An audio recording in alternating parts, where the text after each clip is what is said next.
Bienvenidos a su iglesia, el Reverente de Cristo, aquí en la ciudad de Clarksville, Tennessee. Estamos muy contentos de estar con ustedes una vez más este domingo, ¿verdad? Este domingo ya estamos en diciembre, ya estamos muy prósperos a lo que el mundo celebra, la Navidad, ¿verdad? Pero nosotros debemos de celebrar la Navidad todos los días de nuestra vida, cuando Jesús nazca verdaderamente en tu corazón. Vamos a darle gracias a Dios. Padre, bendito eres en el nombre de Jesús. Dios, te alabo y te bendigo. Te doy gracias por esta oportunidad, por poder exponer, por poder predicar tu palabra de gloria, porque es un privilegio poder contar tus maravillas, contar tus promesas, Padre. Unge mis labios para que no sean palabras mías, en el poderoso nombre de Cristo Jesús. Y la iglesia gloriosa de Cristo dice: amén, amén. Bueno, hoy tenemos una predicación muy importante. Si usted está viendo a través de las redes sociales por primera vez, quédese con nosotros, porque es una predicación muy importante, donde usted aprenderá. No solo escuchará la palabra de Dios, aprenderá muchas cosas, porque nosotros aquí en esta iglesia somos una iglesia 100% apologética, y todas nuestras predicaciones son expositorias para que la palabra de Dios hable por sí misma, para dar el concepto de Dios. Como estábamos cantando esta mañana, dice: yo te busco con fuego en mi corazón. Eso no significa que yo te busco con todos mis sentimientos, con toda mi pasión, no, con todo mi corazón. Significa en la Biblia con toda mi mente, poder saber las maravillas tuyas, poder saber tus decretos y mandamientos que nos tienes para cada uno de nosotros. Y quédese con nosotros, porque esta predicación se va a poner buena, ¿verdad? Y hoy vamos a ver un tema muy importante. Vamos a hablar de un personaje bíblico. Esta predicación la vamos a poner en nuestras carpetas de personajes bíblicos. Y si nos está viendo, también tenemos una librería, ¿verdad?, con más de 600 videos de la sana doctrina. Ahí puedes encontrar esta carpeta de personajes bíblicos para que usted vea otros personajes bíblicos. Y hoy vamos a hablar de Melquisedec.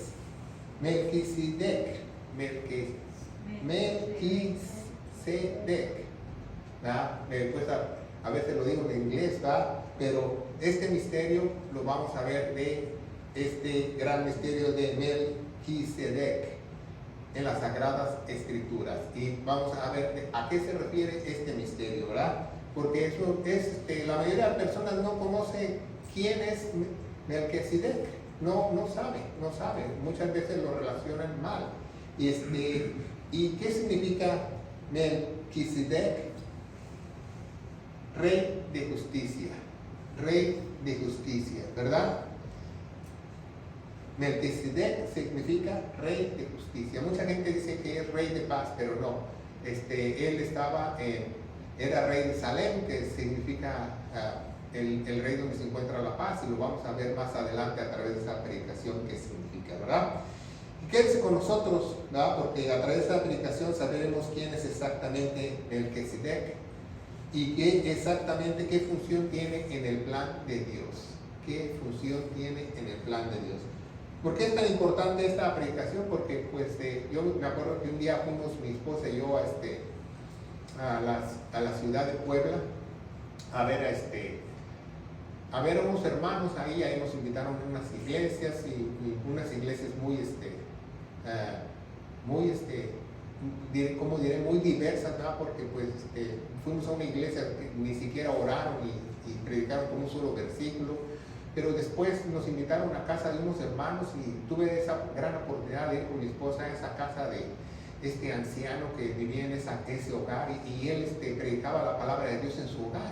Y a mí me llamó mucho la atención, porque me acuerdo que yo quizás estaba yo en los primeros años de la universidad de licenciatura en teología, y fui con mi esposa. Entonces ya nos pusimos a platicar y conversé alrededor de una hora con él. Pero él me hacía preguntas y yo le respondía, Yo me sentía como si estuviera yo en un examen para que me ingresara en una iglesia como pastor o algo, que me estaban preguntando todos los pastores qué yo pensaba de esto y qué yo pensaba de esto. Y una de las preguntas que me preguntó fue de Melquisedec, de quién era. Y entonces yo le contesté todas las preguntas, no conforme todo lo que yo había estudiado en la universidad, en mis seminarios, conforme a lo que yo entendía en la Biblia. Y él me pudo decir, ¿sabes qué? Dice, en 35 años que yo he hablado con más de 100 pastores, tú eres el primero que me contesta todas las preguntas correctamente. Entonces yo me di cuenta de algo, que me di cuenta que no todos queríamos lo mismo, no todos sabíamos lo mismo, ¿verdad? Entonces vemos que este personaje Melquisedec es muy importante en las Sagradas Escrituras y vamos a verlo por qué, porque me acuerdo que me preguntó que quién era. Y la mayoría de personas cuando tú les preguntas quién es Melquisedec te dicen, bueno, muy fácil, el que habrá leído los diezmos, porque todo el mundo está enfocado al dinero. Y algunos pastores te van a decir, bueno, él es el primer sacerdote y Jesús es sacerdote por siempre, como dice en el orden de Melquisedec. Pero nadie te dice que él realmente es Melquisedec. ¿Y sabía eso? Y hoy vamos a descubrir el misterio de Melquisedec, porque en la iglesia tenemos que saber quién es, y es un personaje bíblico, ¿verdad? Primero vamos a empezar en la gran rebelión, ¿verdad? Sabemos en Génesis 11, las personas hicieron su propio gobierno, la dispensación del gobierno, hicieron su propia ciudad, se creó el primer anticristo, Mirro, edificaron una torre, dijeron, no, jaja, Dios, ya no nos pueden destruir con otro diluvio porque vamos a hacer una gran torre, nos vamos a subir arriba. Entonces, ¿qué pasó? Dijo, Dios bajó y les confundió las lenguas y los esparció. Pero había ya rebeliones en la tierra y esas rebeliones siguieron, por eso es esa historia de Melquisedec. Vamos a verla a través de las Escrituras. En el contexto, en Génesis 13:8, vamos a leerlo, el contexto, porque siempre para una predicación tenemos que saber el contexto, porque la suma de la palabra es la verdad, nos dice la Biblia. Y dice en el contexto en Génesis 13:8, si usted nos está viendo a través de las redes sociales, síguenos con su Biblia. Y dice entonces, Abraham le dijo a Lot, no haya altercado entre mí y entre ti y entre mis pastores y los tuyos, porque somos hermanos. Fíjese cómo le hablaba a su sobrino Abraham. No le decía sobrino, ¿cómo le decía? Hermano, ¿verdad? ¿Por qué? Porque los cristianos nos debemos llamar como hermanos, porque somos de una misma familia, porque tenían al mismo Dios, tanto Lot como Abraham tenían al mismo Dios, tanto Lot como Abraham eran de Cristo, eran cristianos, eran de Dios.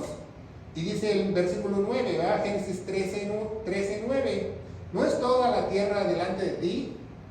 Yo te ruego que te apartes de ti. Fíjese, el tío le está diciendo al sobrino, yo te ruego que te apartes de mí. Si fueres a la mano izquierda, yo iré a la derecha, y si tú fueres a la derecha, yo iré a la izquierda, ¿verdad? Y fíjate, ¿de quién era la tierra?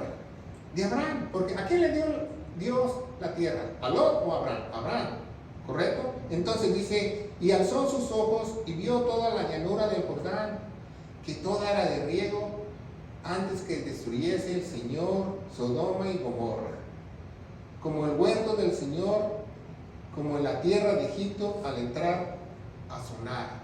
Entonces, ¿qué vio? Lot dijo, pues allá está más mejor la tierra, allá tiene riego, tiene un río, allá no voy a tener problema con mis animalitos, ¿va? Porque los dos eran ganaderos, allá van a comer. ¿Qué estaba haciendo Lot? Estaba confiando más en lo que veía. Pero ¿qué hacía Abraham? Él confiaba en el Señor, porque el Señor de una u otra manera lo iba a sostener a Abraham. No importa si su ahijado se iba a la izquierda o a la derecha, o él se iba a la izquierda o a la derecha, no importa. Abraham confiaba en el Señor. Y muchas veces nosotros no confiamos así, ¿verdad? Vemos, no, estamos aquí en mi país, y vemos la llanura del Jordán allá en Estados Unidos. Bueno, no vemos el Jordán, vemos el río Bravo, ¿verdad? Lo queremos cruzar. Entonces muchas veces no confiamos en el Señor, ¿verdad? Pero hay algunos que, por ejemplo, llegamos aquí con un propósito. No sabemos el propósito de Dios hasta que Él nos descubra a cada uno de nosotros. Por eso es muy importante que tú descubras el propósito de Dios en ti, ¿verdad? Antes que destruyeran Sodoma y Gomorra. Eso es una probadita de lo que va a pasar en la tribulación, si usted no sabe. Va a caer fuego y azufre. Dice la Biblia, fuego y azufre van a caer del cielo. Entonces es una probeta. El apóstol Pedro nos revela que en la gran tribulación también habrá destrucción repentina, en la tribulación de igual manera. Por eso siempre es bueno leer nosotros el Antiguo Testamento, porque es una sombra de lo que va a acontecer en el futuro. Y vino la primera guerra en toda la Biblia. Nada que la Primera Guerra Mundial, la primera guerra en la Biblia aparece en Génesis 14. ¿Por qué? Porque se reúnen muchos países, muchos reyes en contra de otros. Y la vamos a ver. Génesis 14:1. Vamos, ya leímos Génesis, el contexto. Vamos a leer Génesis 14:1. Dice: aconteció en los días de Amrafael, rey de Sinar, Arioc, rey de Alazar, Kedolamorer, rey de Elá, y de Pidial, ¿verdad? Están difíciles de pronunciar, rey de las naciones.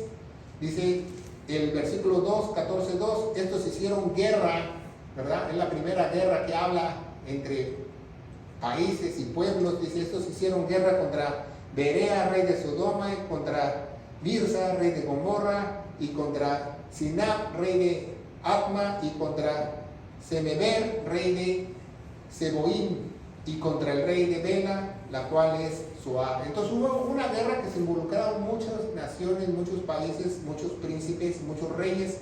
Y todos estos se juntaron en el valle de Sidim, que es en el mar Salado, en un campo de batalla a pelear, ¿verdad? Bueno, dice el 14:4, 12 años habían servido a Kedolamoer, y al 13º año se rebelaron. O sea, todos esos países servían a este rey por 13 años. Entonces dijeron: no, pues ya no vamos a darle tributo a este rey, vamos a rebelarlo, vamos a pelear contra él. Fue la primera guerra que sucedió en Génesis, ¿verdad? Este rey es el rey de Ela, ¿verdad? El rey Kedolamoer, que está en la historia de las Sagradas Escrituras y en la historia de los reyes que surgieron. Y dice el 14:8: y salió el rey de Sodoma, rey de Gomorra, y el rey de Adma, y el rey de Seboim, y el rey de Bela, que es Zoar, y ordenaron contra ellos batalla en el valle de ahí en el mar Salado de Sideim, ¿verdad? 14:11 dice: y tomaron toda la riqueza de Sodoma y Gomorra. Se apoderaron de Sodoma y Gomorra. Pero ¿se acuerdan quién vivía en Sodoma y Gomorra? Lot. ¿Qué pasó con Lot? Acuérdense qué pasó con Lot. Eso es muy importante que usted sepa en esta historia de Melquisedec. Lot le pareció bonito el terreno, dice, cerca de Gomorra. Pero ¿se acuerdan en la historia cuando dice en la destrucción de Sodoma y Gomorra cómo Dios manda ángeles a sacarlo de Gomorra? O sea, ya se mudó a Gomorra. Primero estaba en las orillas de Gomorra, pero ya el mundo lo atrajo y se fue hacia Sodoma y Gomorra, Lot. Porque ya cuando habla de la destrucción, que su esposa se hizo una estatua de sal, ya estaba involucrado en el mundo, ya estaba con ellos. Y dice: y tomaron toda la riqueza de Sodoma y Gomorra y todas las vituallas. ¿Sí sabe lo que es vituallas? Vituallas son todas las provisiones, ¿verdad? Todo el alimento, comida, todo lo que ellos tenían, y se fueron.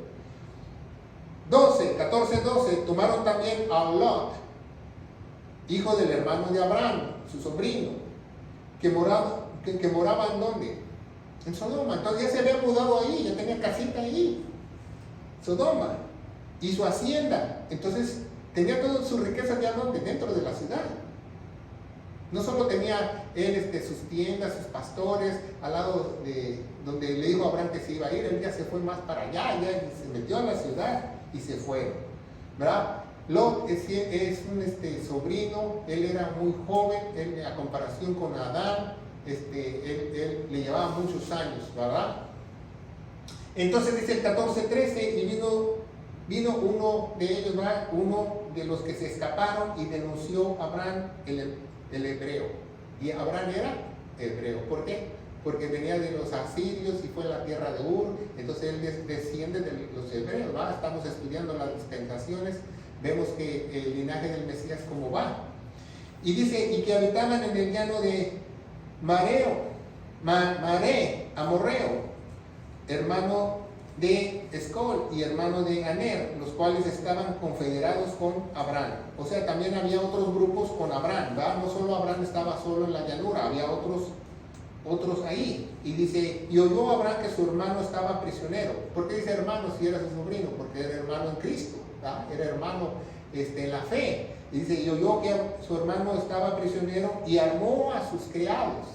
Imagínense, Abraham jamás había peleado, jamás había ido a un curso de militar básico, jamás había usado un arma, pero él consiguió armas, ¿por qué? Porque tenía mucho dinero. Entonces armó a sus criados y los criados de su casa, 318 los siguieron hasta Dan, 318 soldados. Imagínense, estamos hablando que los otros eran varios ejércitos, varios países. Usted se imagina, si usted pone una balanza o si usted va a una clase de combate o al colegio de guerra, eso es casi imposible. ¿Cómo 318 que son campesinos y pastores van a pelear con ejércitos de varios países? Pero así sucedió en la historia. ¿Pero qué pasó con esos 318 y Abraham? La mano de Dios estaba sobre ellos. Y dice en el 14:15, ¿y sabía esto que en la enseña de guerra te enseñan esto? Yo fui a la escuela de guerra cuando yo era militar, que te enseñan eso, que esta primera batalla que se desarrolla en Génesis, se realiza la primera emboscada en la noche. Porque antes las guerras eran de día, pero Abraham les cayó en la noche. Y dice, y derramándose sobre ellos en la noche él y sus siervos, e hiriéndolos, fuerzas hasta que siguieron a Jobab, que está a la izquierda de Damasco. 16. Y Abraham y los 318, no sabemos cuántos él perdió en la batalla, pero sabemos que él ganó. Dice, recobró todos los bienes recobró. Y su hacienda, ¿la hacienda de quién? De Lot. ¿Ah? También mujeres y gente. También, porque se llevaron todo, allá arrasaron con niños, con criadas, con perros, con burros, con todo, con chivos. Y eso se llama hacienda. Recobró todo y a su gente. Dice, y salió el rey de Sodoma a recibirlo cuando volvía de la derrota, el 17, que don Lamar era. ¿Se acuerda que él se le rebelaron los otros países? Porque le habían servido por 13 años. Dice, de los reyes con el que él estaba en el valle de Sabe, que es el valle del rey. Dice el 18, dice entonces Melquisedec, el rey de Salem. ¿Rey de dónde? De Salem. ¿Sabía que Salem es la misma ubicación geográfica, lo que hoy es Jerusalén? O sea, había una ciudad mágica ahí, la ciudad del cielo había bajado por unos... Cuando se libró esa batalla, la ciudad del cielo bajó a Jerusalén como promete en el milenio que va a bajar. Y hay un rey, y ese rey era Melquisedec. ¿Verdad? Muchos se describen en otras sagradas escrituras, como en el Mishán, en el Talmud, que esa ciudad es espectacular, como oro, ¿verdad? Como describe Juan el cielo. Dice, rey de Salem, sacó pan y vino, el cual era sacerdote del Dios Altísimo. Porque solamente hay un Dios Altísimo. ¿Va? ¿Por qué es un Dios Altísimo? Porque todas las bolas de dioses con D minúscula están abajo de él. Todos los que han creado el hombre, todos los que se dicen ser dioses y no lo son, todos los césares están abajo de él. 19, Génesis 14 y 19. Lo más importante, y bendijo a Abraham, ¿verdad? Dice, bendito sea Abraham del Dios Altísimo. Entonces, el mismo Melquisedec le dice que Abraham ya tiene dueño. Que Abraham, ¿de quién es él? Del Dios Altísimo. O sea, Abraham no se pertenecía a él a sí mismo. No era, yo soy Abraham de la tierra de Ur, no. Abraham del Dios Altísimo. Ya tenía una pertenencia, ya tenía un sello de Dios que le pertenecía. Dice, del Dios Altísimo, poseedor del cielo y de la tierra. 20 dice, bendito sea el Dios Altísimo que he entregado a tus enemigos en tu mano, le dijo Abraham, y le dio los diezmos de todo. ¿Pero de qué diezmo les dio? los diezmos del botín de guerra, los diezmos de la hacienda de Lot, los diezmos que él recobró. Abraham en ningún momento le dio ningún dinero suyo de él. Porque muchos dicen, no, tú tienes que diezmar porque Abraham diezmó. Abraham nunca le dio dinero de él, le dio el dinero de la hacienda de Lot, de un botín de guerra, una sola vez en su vida. ¿Por qué? Porque eso se acostumbraba en esos años cuando Abraham vivía.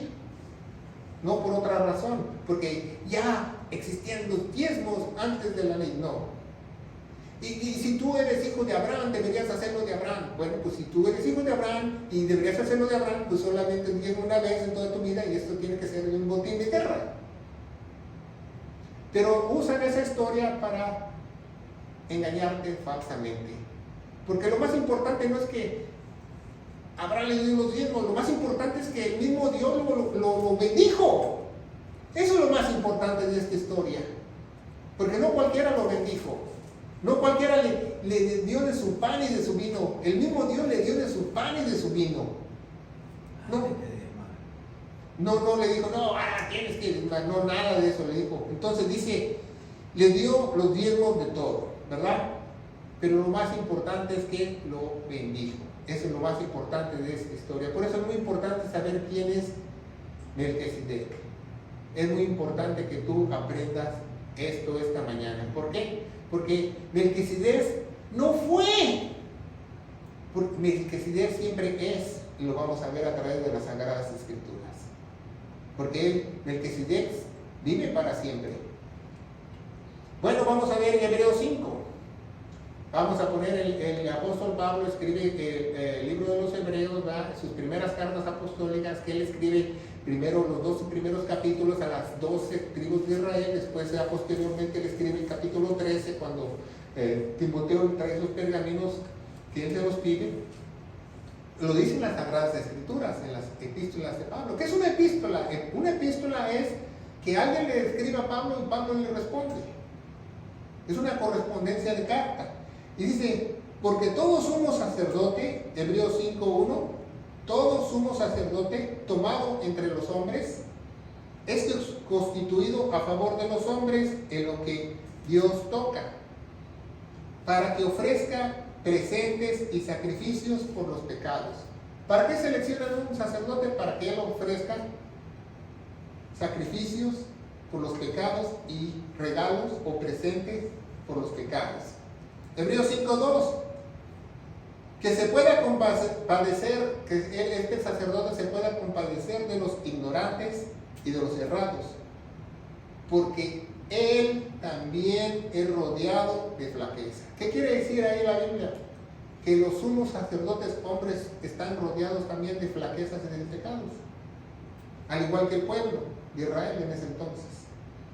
3, por causa de la cual deba, como por el pueblo o por la gente, así también por sí mismo ofrecer por sus pecados. Cuando tú le dabas un sacrificio al sacerdote, cuando llegaba el año de Yom Kippur, que sacrificaban el animal perfecto para que Dios pusiera esa sangre en el propiciatorio en el interior del tabernáculo o del templo, cuando se encontraba la arca del pacto, era para el perdón de todos los pecados del pueblo y también para los pecados del sacerdote, porque también era humano.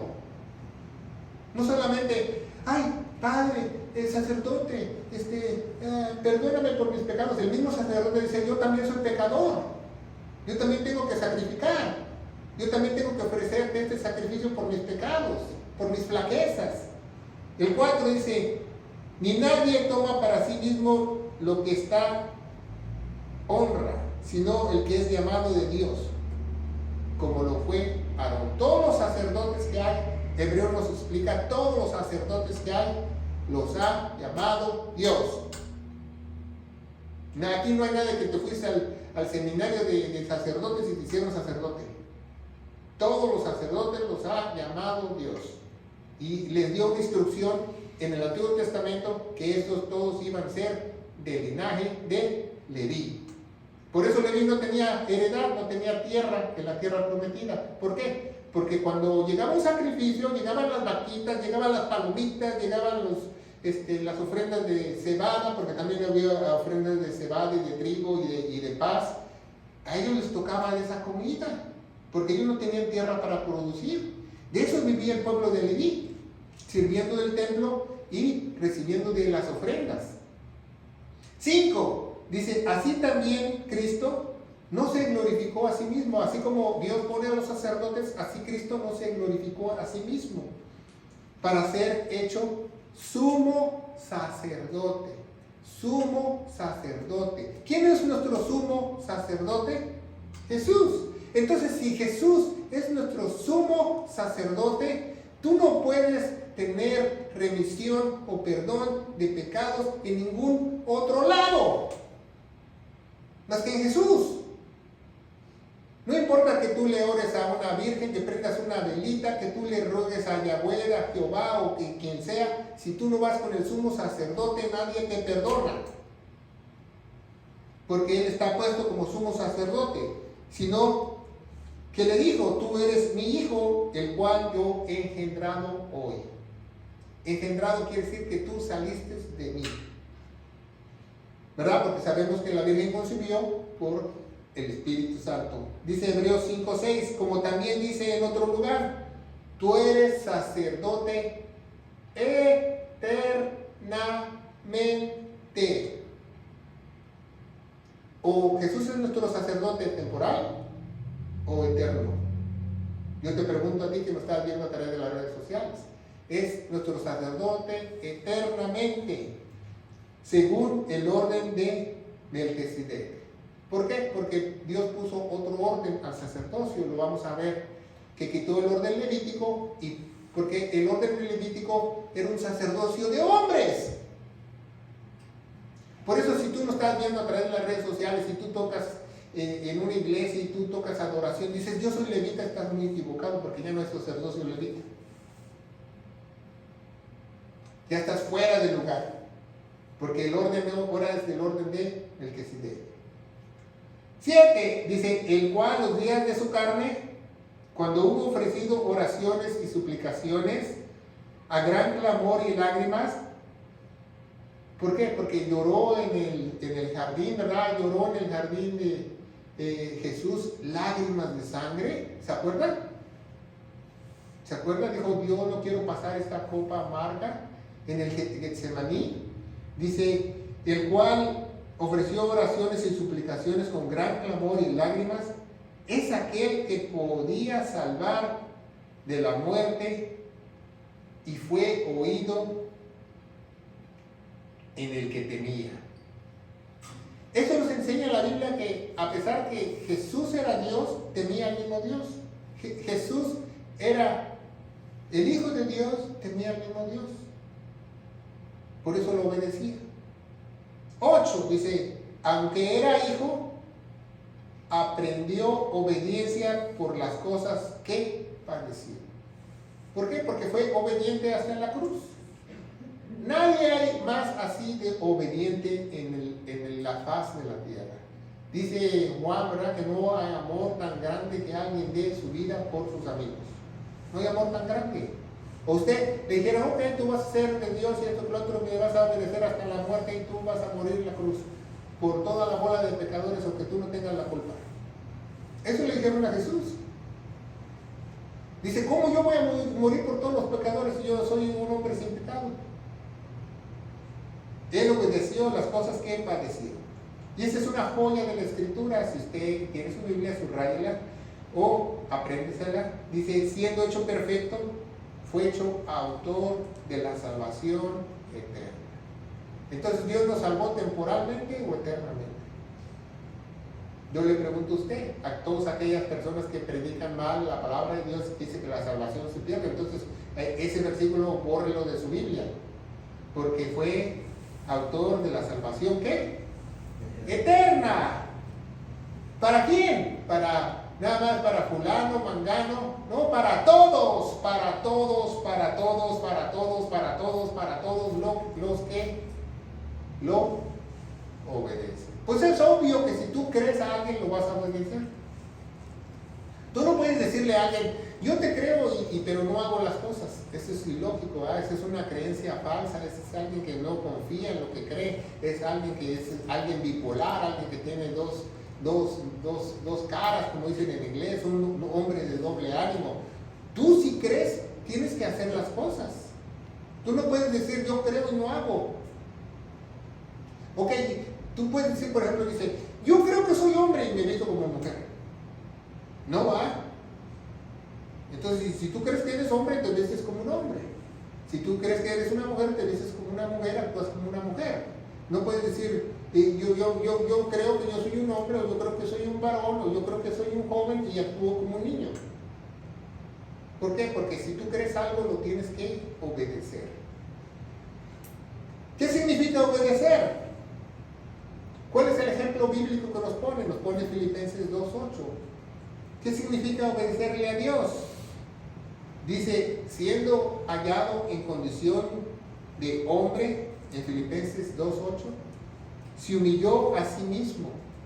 ¿Por qué se humilló a sí mismo? Porque él, siendo Dios, se destronó y bajó del cielo y encarnó en un bebé y naciendo en un pequeño pesebre. Se humilló a sí mismo haciéndose obediente hasta la muerte y muerte de cruz. Entonces, cuando Jesús nació, ¿ya era obediente? No, él se hizo obediente. Como fue creciendo esos 30 años, se hizo obediente, obviamente, ¿va? ¿Por qué? Porque esa era su misión, ese era el plan que él iba a hacer. Seguimos adelante, Hebreos 5:10, que dice las Sagradas Escrituras. Llamado de Dios, ¿quién llamó a Jesús? Dios. Llamado de Dios, sumo sacerdote por el orden de Melquisedec. Llamado de Dios. No hay otro, ¿va? No hay otro nombre, dice, arriba en el cielo, debajo del mar, debajo de las piedras, como el nombre de nuestro Señor Jesucristo. Dice la Biblia que toda rodilla se va a doblar. Entonces, fíjense muy bien, para una salvación, para un perdón, para una remisión, tiene que haber tres cosas. Número uno, tiene que haber una ofrenda. Número dos, tiene que haber un sacerdote. Entonces, ¿cómo cree usted que, por ejemplo, los judíos se salvan si no tienen sumo sacerdote? ¿O cómo ellos pueden tener perdón de pecados si no tienen sumo sacerdote? Y tienes que tener un sacrificio, un sacerdote y un lugar específico donde Dios lo diga. No es, yo hago mi sacrificio, ya, yo quemo mi chivito o le corto la garganta y ya, yo le pido perdón porque yo soy judaicense y yo judaiceo y yo soy estos nuevos que se llaman marcianos o ¿cómo? Mesiánicos, ¿verdad? Entonces, no trabaja de esa manera porque tienes que tener esas tres cosas. Tienes que tener un sacrificio, un sacerdote y un lugar específico. Por eso Dios les dijo, en el año fulano de tal, en el mes fulano de tal, en el día tal es el Yom Kippur, el perdón de pecados, no otro día. Porque Dios lo instituyó así. Entonces era el día que pedían perdón por todo el pueblo. No era cuando se les daba a ellos lugar. No, pues vamos a celebrar el Yom Kippur ahora en febrero. No, lo celebraban cuando Dios decía que la fiesta se tenía que celebrar. No podían celebrarla en otro lugar. Entonces, ¿cómo una persona va a tener perdón? Porque Jesús es el sacrificio, Jesús es el sumo sacerdote y Jesús puso el lugar en la cruz. Por eso obtuvimos la redención, el perdón de todos nuestros pecados. No hay otra manera de que tú obtengas perdón si no miras tú a la cruz y no crees lo que hizo Jesús en la cruz. Es imposible que tú puedas obtener perdón. Imagínate que tienes que tener un sumo sacerdote. ¿Dónde vas a ir? Allá a Israel, a Palestina, a buscar uno de la tribu levítica. Ya su orden ya está descalificado. Tiene que ser del orden de Melquisedec. Si da la casualidad que nadie es del orden de Melquisedec, nada más Jesús. Entonces, ¿cómo vas a tener tu perdón? 11 dice, del cual tenemos muchas cosas que decir, difíciles de declarar. Es muy difícil entender Hebreos, por eso el apóstol Pablo entendió y nos dice que es muy difícil entender las cosas dice, por cuando sois perezosos para oír. El apóstol Pablo les dice que la misma audiencia que recibía esas cartas son perezosos para oír, porque no querían oír de cómo cambió la ley y cómo hizo las cosas. Hebreos 7:1, porque Melquisedec, rey de Salem, sacerdote del Dios Altísimo, el cual salió al encuentro con Abraham, que volvió de la matanza de los reyes, esto es lo más importante de toda la Biblia, le bendijo. Le bendijo. ¿Por qué bendijo a Abraham? Porque hoy ya no hay sacerdote, ¿verdad? Hoy ya no hay sacerdote. Si tú conoces a un sacerdote, dile, perdónenme usted de la pregunta, pero ¿por qué usted es sacerdote? ¿Porque fue un seminario católico? No, ya no hay sacerdotes. Entonces dice que Melquisedec volvió de la matanza de los reyes y lo bendijo. ¿Por qué bendijo a Abraham? Porque el linaje del Mesías iba a ser a través de Abraham. El Mesías prometido iba a ser a través de Isaac, Jacob y de los dos hijos de Israel iba a salir alguien de la tribu de Judá. ¿Se fijan? Por eso el mismo Dios lo bendijo. Por eso bendijo a Abraham. No por su bonita cara, no porque le dio todos los diezmos. Oh, es que a Abraham lo bendijeron porque le dio todos los diezmos. Esa es una tontería. Lo bendijo porque él era la semilla que iba a traer el Mesías prometido. La promesa, la redención, como dice en Génesis 3:15, es la primera profecía del Mesías. Por eso lo bendijo. Eso es muy importante que tú aprendas. Dice Gálatas 3:16, ahora bien, a Abraham fueron hechas las promesas. Pongo mucha atención, este versículo es muy importante que tú te lo aprendas. Y más si tú hablas con un judío, o con un mesiánico, o con alguien que regresó a las raíces hebreas y que las sendas antiguas, y todo eso, y tú te sabes este versículo, le das jaque mate. Dice, y ahora bien, a Abraham fueron hechas las promesas y a su simiente. ¿Qué dice? Simiente. ¿Qué dice en el pizarrón en amarillo? Sin ese. Porque ¿qué decían los judíos? Nuestro padre Abraham, somos semillas de Abraham.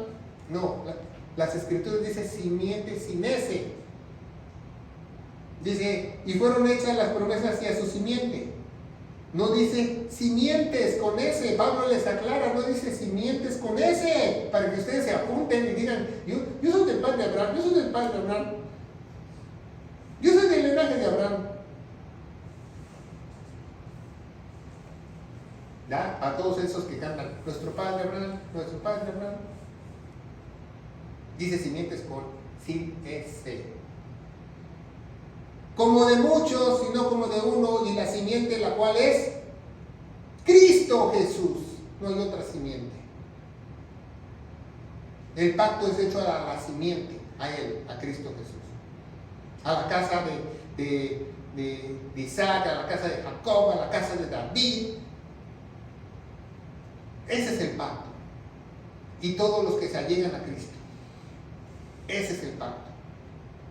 Tú no puedes estar dentro del pacto si no estás dentro de Cristo. Dice, a quien asimismo dio Abraham la 10ª parte de todo, primeramente la cual se interpreta rey de justicia. Fíjese cómo Pablo aquí nos revela en Hebreos capítulo 7:2, dice, el cual se interpreta rey de justicia, porque eso significa Melquisedec. Y luego también rey de Salem, ¿verdad? Porque era rey de donde se supone que hoy en día es Jerusalén. Y el rey de paz. Fíjense muy bien. Pablo aquí explica en Hebreos capítulo 7, porque yo estoy más que seguro que Pablo escribió Hebreos, que es rey de justicia, rey de Salem y rey de paz. Entonces, tiene que ser trino, falta algo, porque rey de Salem y rey de paz es lo mismo, porque Salem es paz, como Shalom. Entonces, si seguimos adelante, esa es una joya de la escritura, dice, sin padre. ¿Quién? Melquisedec. Sin padre. ¿Quiénes fueron los padres de Melquisedec? Nadie, porque siempre ha existido. Porque Melquisedec es Dios. Sin padre, sin madre, sin genealogía, no teniendo principio de días ni fin de días. O sea, Melquisedec es el alfa, es la omega. ¿Capish? ¿Quién es Melquisedec? Es el mismo Jesús en el Antiguo Testamento. Por eso es el misterio de Melquisedec. Jesús es el mismo Melquisedec en el mismo Testamento, en una cristofonía que él aparece. Mi fin de vida, más hecho semejante ¿a quién? Hijo de Dios, ¿está con minúscula o con mayúscula? Yo le pregunto a usted en esta joya de la Escritura. ¿De quién está hablando ahí? Del Hijo de Dios. De Jesús. Permanece sacerdote eternamente. Eso quiere decir que antes que Jesús fuera glorificado, él era sacerdote del Altísimo eternamente. Que no tiene principio ni fin, que ha vivido una eternidad, que no tiene genealogía, no tiene papá ni mamá, no teniendo ni principio de días, porque él inventó los días. Dice, hágase la luz. En el principio hizo el tiempo. Ese es el mismo Dios. Entonces, ese es el misterio que tú debes aprender. ¿Quién es Melquisedec? Es el mismo Dios. Y desgraciadamente no te lo enseñan así ni en los seminarios. Te enseñan otra cosa.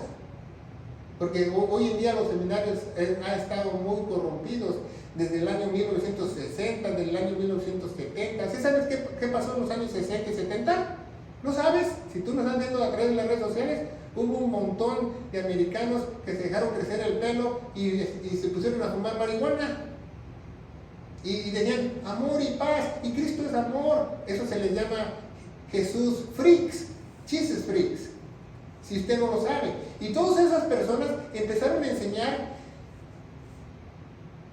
La doctrina era diferente a la que Pablo nos dejó. La doctrina era Mateo, Marcos, Lucas, Juan, todo lo que dijo Jesús. Cuando en Hebreos nos dice que el Nuevo Testamento empieza en Hebreos capítulo 9 en la muerte del testiador.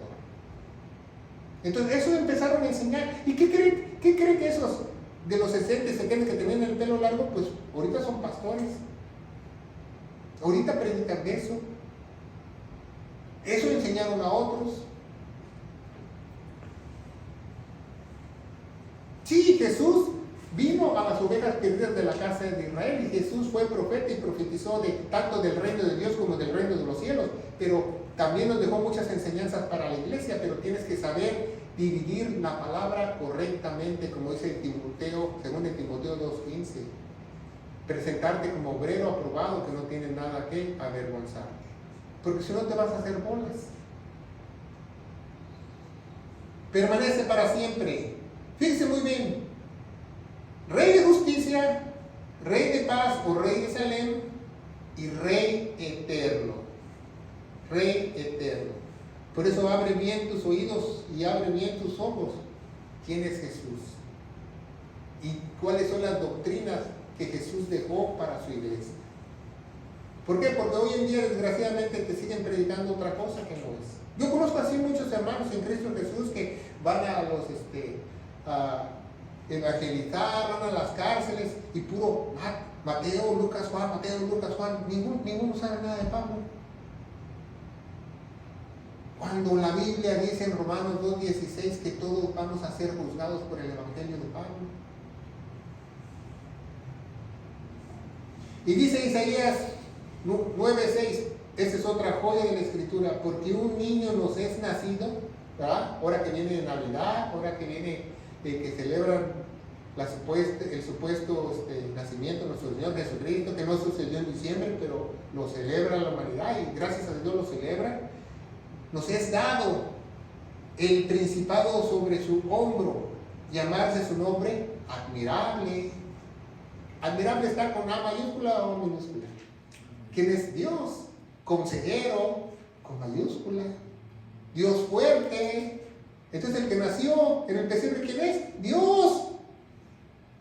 Padre eterno. ¿Quién nació en el pesebre? El Padre eterno. No que el Padre se quedó arriba y nació el Hijo abajo. Si hay un solo Dios. Príncipe de paz. Melquisedec. Príncipe de paz. Muy importante que tú aprendas esto. Dice Hebreos 10:10, porque aún estaba en los lomos de su padre cuando Melquisedec salió a su encuentro. ¿A qué se refiere eso, Pablo? ¿No se ha preguntado eso?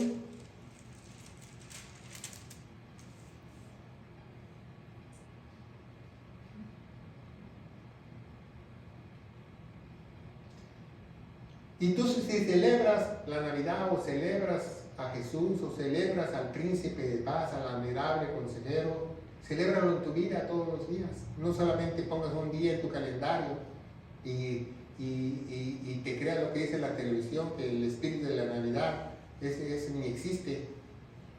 Porque dice, probad todos los espíritus, porque solo existe un Espíritu Santo. Y dice Hebreos 7:12, porque mudado el sacerdocio. Ok, ponga mucha atención a esta cita, a todos los mesiánicos, a todos los que no tienen la palabra de Dios correctamente, que nosotros le rogamos a Dios que ellos abran su entendimiento, abran sus ojos, que esas escamas se les caigan de sus ojos para que ellos aprendan. Dice, porque mudado el sacerdocio, ¿verdad? Mudado el sacerdocio. ¿Por qué? Porque ya no hay levitas. Nada que yo soy levita y toco el saxofón o toco la guitarra. Mudado el sacerdocio, es necesario que también cambió la ley. Ya no estamos bajo la ley, estamos bajo la gracia de Dios.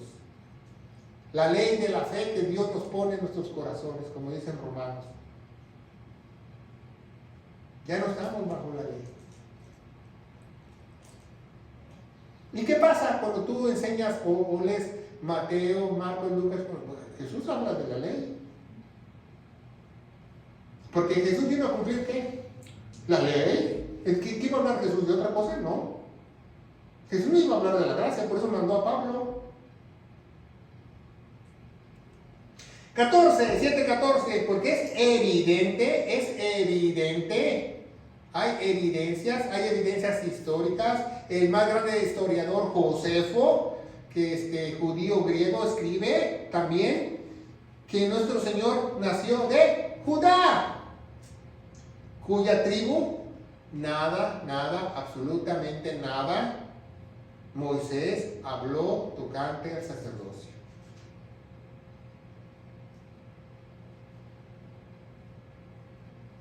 Por eso hoy en día los judíos no tienen templo. Por eso hoy en día los judíos no hacen sacrificios. Por eso hoy los judíos no tienen sumo sacerdote. Porque se divorciaron de Dios por haberlo rechazado. Pero va a volver a lidiar con ellos, dice la palabra de Dios en Romanos 9, 10 y 11. Va a volver a lidiar con ellos en la gran tribulación. Y los va a salvar porque les prometió. Pero todos aquellos que se alleguen a él. No a todos.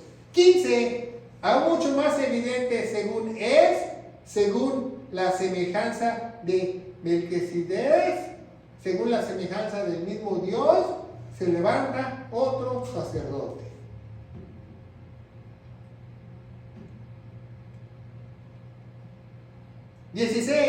El cual no es hecho conforme a la ley carnal. Si usted conoce a cualquiera que se diga ser sacerdote, usted nada más puede ser sacerdote en su casa. Usted ya cuando pone un pie afuera, usted se le quita los sacerdotes. No, usted puede ser sacerdote de su hogar, dice la Biblia, únicamente para que usted instruya a su esposa y a sus hijos. Pero si usted pone un pie en la calle, ya no es sacerdote. ni mucho menos avispa o obispo.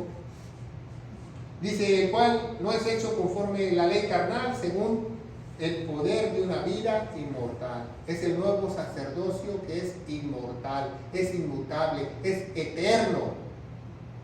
Porque el que testifica, tú eres sacerdote. ¿Quién testifica? El mismo Dios. Tú eres sacerdote por siempre, según el orden de Melquisedec. 24. Mas este porque permanece temporalmente o eternamente. Eternamente. Tiene un sacerdocio inmutable. Tú no puedes romper el orden de Dios, el orden de Melquisedec. Si tú dices ser sacerdote, o tú conoces un sacerdote, te están tomando el pelo. Dice el mismo Dios que el sacerdocio que Él puso a través de nuestro Señor Jesucristo como sumo sacerdote es inmutable. Otra joya de la Escritura, por lo cual puede salvar, ese sumo sacerdote, el mismo Dios, el mismo Jesucristo, por lo cual puede salvar completamente. Como dice en Colosenses 2:10, dice, estamos completos en Él. No es como te dicen en otras iglesias que te falta discipulado, te falta bautizarte, te falta hablar en lenguas, te falta la unción, te falta diezmar, te falta esto. Esa es mentira. Cuando eres salvo, tú eres completamente. Cuando tú eres salvo completamente, crees lo que hizo Jesús, eres un bebé espiritual, pero Dios se va a encargar de alguien te dé tu lechita, tu papada, tu comidita para que tú vayas creciendo, para que al rato te puedas meter un bistec.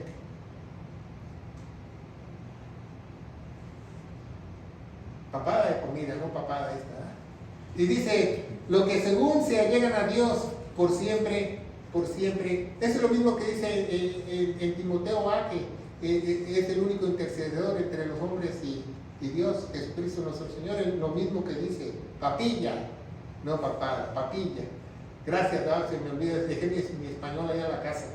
Haciendo siempre interceder por otro. Entonces, ¿quién es tu único intercedor? ¿Quién?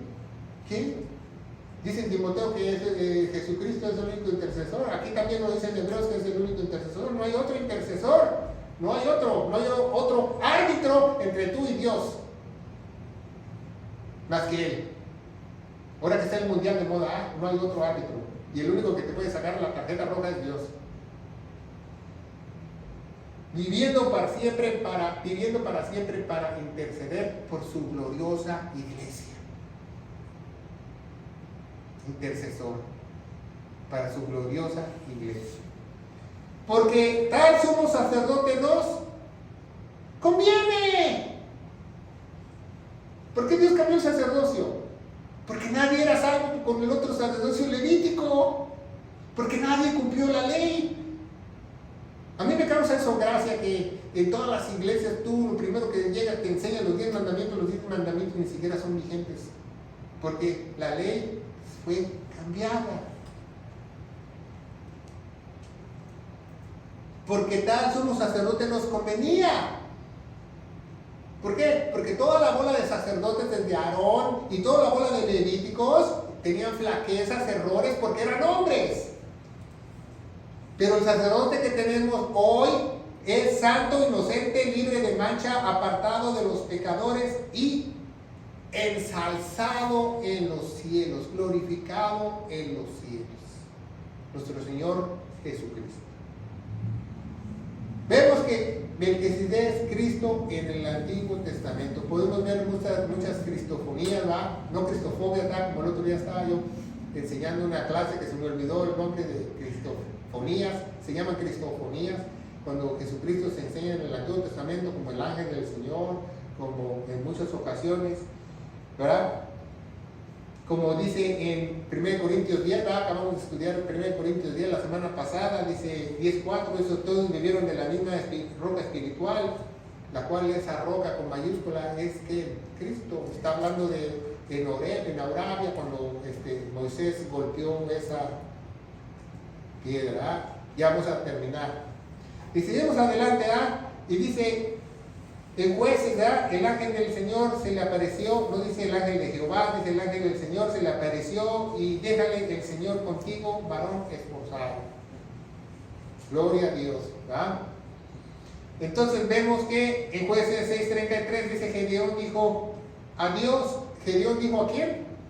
A Dios. ¿Gedeón dijo a quién? A Dios. ¿Con quién está hablando Gedeón? Con el ángel del Señor, con Jesucristo. En la zarza, cuando Dios le dice, quítate las sandalias, Moisés, que esta tierra que pisas es santa. ¿Con quién estaba hablando Moisés en la zarza? Con Jesús. Dice que era el ángel del Señor. Y todavía Moisés le dijo, pues, y si me preguntas cómo te llamas, dile que yo soy el que siempre ha sido. ¿Por qué? Porque Dios todavía aún no revelaba su nombre.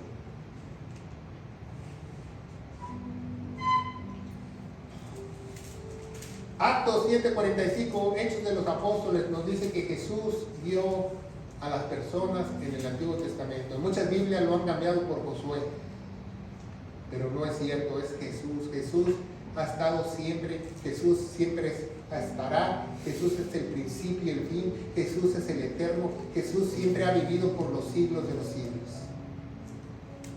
¿En quién más podemos confiar? Como el apóstol Pedro le dijo, si solo tú tienes palabras de vida eterna, ¿a quién podemos ir si no es a ti, que solo tú tienes palabras de vida eterna? ¿En quién más podemos confiar? Lo buscamos como estamos cantando esta mañana, lo cantamos como dice, yo te busco con fuego en mi corazón. Búscalo con fuego en las Sagradas Escrituras, porque ahí es donde Él se encuentra. Dice Efesios 6:17 que la espada del Espíritu es la palabra de Dios, es el Espíritu de Cristo, es el Espíritu de Jesús. Búscalo mientras puedas. Dice que el mismo Jesús, porque quizás ahí podrás hallar la vida eterna. Dice Filipenses 2:10, dice, para que en aquel nombre de Jesús toda rodilla se doble. Los que están en el cielo, en la tierra y debajo de la tierra. Toda rodilla se va a doblar. Apenas alguien me preguntó acerca de ese versículo, me dijo, ¿cómo va a ser eso? Dios, todos lo van a ver en el cielo y todos se van a rodear. No, eso va a suceder en el gran trono blanco de Dios. Porque ahí va a sacar a todos del infierno, del fondo del mar.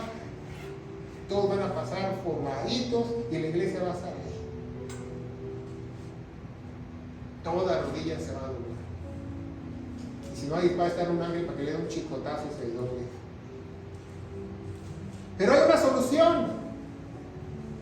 Qué bonito es saber la sana doctrina, qué es bonito es saber quién realmente es Melquisedec. Es el sacerdote eterno, es mi Dios eterno, es el Dios que me salvó. Es mi Salvador. Hay una salvación. No te confundas con falsas enseñanzas o falsas doctrinas de quién es Melquisedec, aquel que nada más le dieron los diezmos, no. Esa solución se encuentra en nuestro Evangelio de Gloria, ¿verdad? Nuestro Evangelio de Gloria se encuentra en 1 Corintios 15, del 1 al 4, lo que nuestro Señor Jesucristo dejó al apóstol Pablo. Y el apóstol Pablo nos dice que si estamos firmes en lo que esto que creemos, seremos salvos. Si no hemos creído en vano, que nuestro Señor Jesucristo murió por todos nuestros pecados. Fue sepultado y resucitó al tercer día según las Escrituras. Y las Escrituras nos dicen que tenemos que tener fe en la vida, en la preciosa sangre que Él derramó, porque Él se puso en nuestro lugar, nos dice en Romanos 3:25. Y yo te aseguro, querido hermano en Cristo Jesús, que si tú crees de todo corazón, no solo el misterio de Melquisedec tú vas a saber los 7 misterios que dejó para su iglesia de las Sagradas Escrituras. Yo te alabo y te bendigo, te doy gracias por esta predicación. Yo te pido, Padre, que esta predicación se riegue como los ríos, cubren la faz de la tierra en el poderoso nombre de Cristo Jesús, y la iglesia gloriosa de Cristo dice, Amén. que Dios los bendiga.